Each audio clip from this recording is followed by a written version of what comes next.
খুব তাৰমানে সুখী আনন্দিত আৰু খুব গৌৰৱ অনুভৱ কৰিছোঁ। এইটো 2026 চনৰ যিটো পদ্মশ্ৰী বঁটাৰ বাবে মোক মনোনীত কৰাৰ কাৰণে। আৰু মই এইকাৰণে বেছি গৌৰৱান্বিত, মই যিটো বিভাগত চাকৰি কৰিছিলোঁ সেইটো হ'ল ৰেচম বিভাগ, সৰু বিভাগ।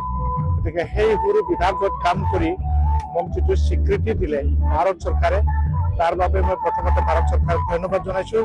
আৰু এয়াই মাত্ৰ নহয়, যোৱা 2022 চনতো মোক অসম চৰকাৰে যিটো নেকি হায়েষ্ট চিভিলিয়ান এৱাৰ্ড অসম গৌৰৱ বঁটাৰে বিভূষিত কৰিছে। তাৰ বাবে পুনৰবাৰ মই আমাৰ অসম চৰকাৰক মই ধন্যবাদ জনাইছোঁ।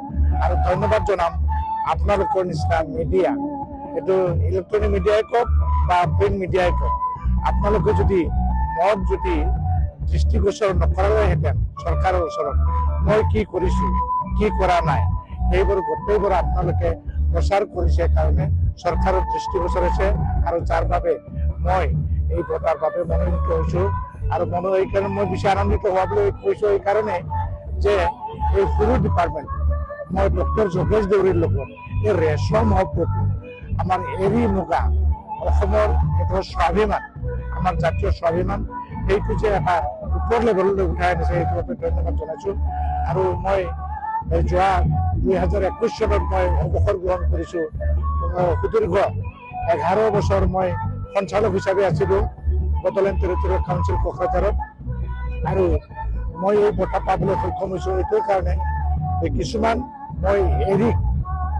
মই বিশ্ব দৰবাৰত প্ৰতিষ্ঠা কৰাৰ কাৰণে কিছুমান এনেকুৱা কাম কৰিছোঁ যিটো নেকি প্ৰথম আমি এৰীৰ ক্ষেত্ৰত তেনেকুৱা ক'বলৈ গ'লে যেনিবা এৰীৰ খাদ্য বৃক্ষ এইটো হ'ল শিমলু আলু, কপিয়কা, কাঁচা বাঁহ, এইটো মই ইন্ট্ৰডিউচ কৰিছোঁ।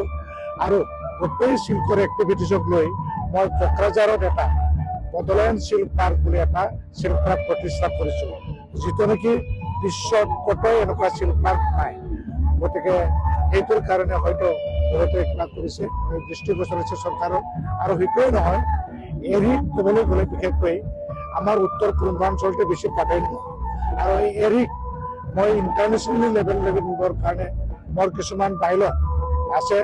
এই ডাইলগৰ ভিতৰত এটা হ'ল, এতিয়াও কিছু মই আমাৰ নৰ্থ ইষ্ট আৰু অসম আৰু বডোলেণ্ড টেৰিটৰিয়েল কাউন্সিলৰ কণ্ডিশ্যনৰ খাপ খোৱাকৈ মোৰ ডাইলগটো হ'ল এইটো, eri is our future, muga is our hope, mulberry is our scope.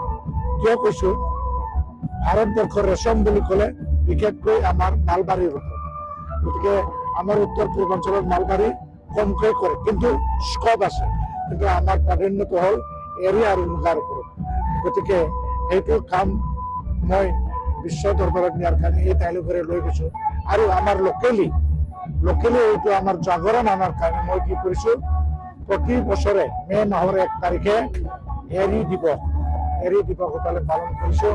আৰু ইতিমধ্যে আমি 6টা বছৰ পালন কৰি আহিছোঁ। অহা বছৰৰ যিটো নেকি মে' মাহৰ 1 তাৰিখ এইটো হ'ল 7ম বছৰ হ'ব। প্ৰথমতে আমি দ্বিতীয় দিন আৰম্ভ কৰিছিলোঁ, এতিয়া দ্বিতীয় দিন বাদেও প্ৰায় যোৱা বছৰ 15খন জিলাই এই এৰী দিৱসটো পালন কৰিবলৈ গৈছে।